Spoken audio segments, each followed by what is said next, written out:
स्वागतम सुस्वागतम।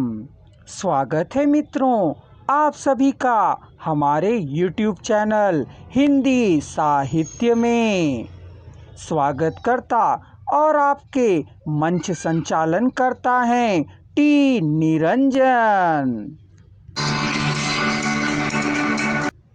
हिंदी साहित्य ज्ञान संस्कारों का एक ऐसा गहरा संबंध है जिसमें अनंत रत्नों मणियों के समान कवि, लेखक, साहित्यकार तथा उसके किए गए रचनात्मक कार्य अंतर्निहित है।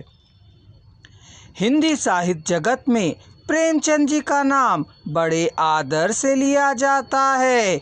प्रेमचंद जी को हम हिंदी साहित्य के आधार स्तंभ भी कह सकते हैं। हिंदी कथा साहित्य को गौरव प्रदान करने तथा उसे अंतर्राष्ट्रीय कथा साहित्य के समकक्ष लाने का श्रेय हम प्रेमचंद जी को दे सकते हैं। इनके कथा साहित्य में समाज के हर वर्ग का बड़ा मौलिक चित्रण मिलता है।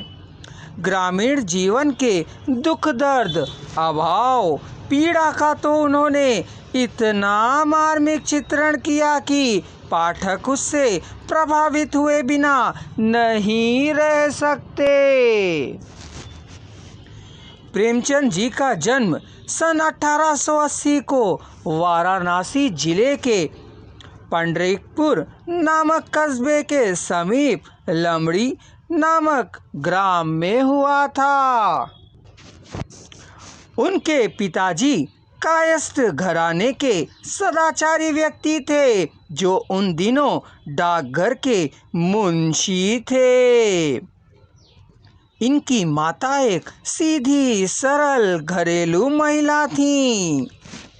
प्रेमचंद जी की प्रारंभिक पढ़ाई गांव की पाठशाला में ही हुई, जहां इन्होंने अपनी शिक्षा उर्दू से शुरू की।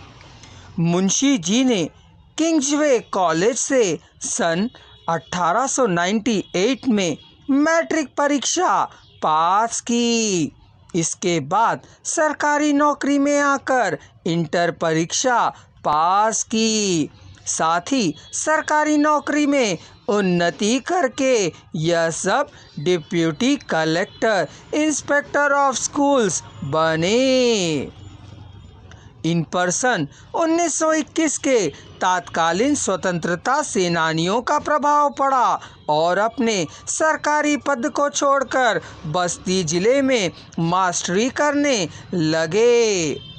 साथ ही दुलारे लाल भार्गव के अनुरोध पर लखनऊ में माधुरी का संपादन करना शुरू किया,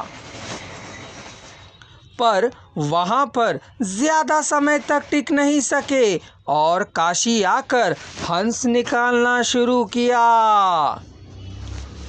प्रेमचंद का साहित्य मंगलकारी है। आदर्शोन्मुख यथार्थवाद की उनकी रचनाओं की विशेषता है। वे शाश्वत जीवन मूल्यों के लेखक थे। उन्होंने जीवन की कठोरता व वास्तविकता का सच्चा परिचय प्राप्त कर पराधीनता को भोगा था। हिंदी जगत में वैसे तो इनके सारे साहित्य का आदर होता है, पर करबला, संग्राम, प्रेम की वेदी, रूहानी शादी, रूठी रानी इनकी अन्य औपन्यासिक कृतियां हैं जिनका हिंदी साहित्य में अपना अलग स्थान है। कम लोग ही जानते हैं कि शायद ही मुंशी जी पहले उर्दू में भी लिखा करते थे, क्योंकि उर्दू इन्होंने बचपन में ही पढ़ी थी। इनकी लेखनी इतनी सरल व सीधी सादी होती है कि हर वर्ग, हर भाषा को आसानी से समझ आती है।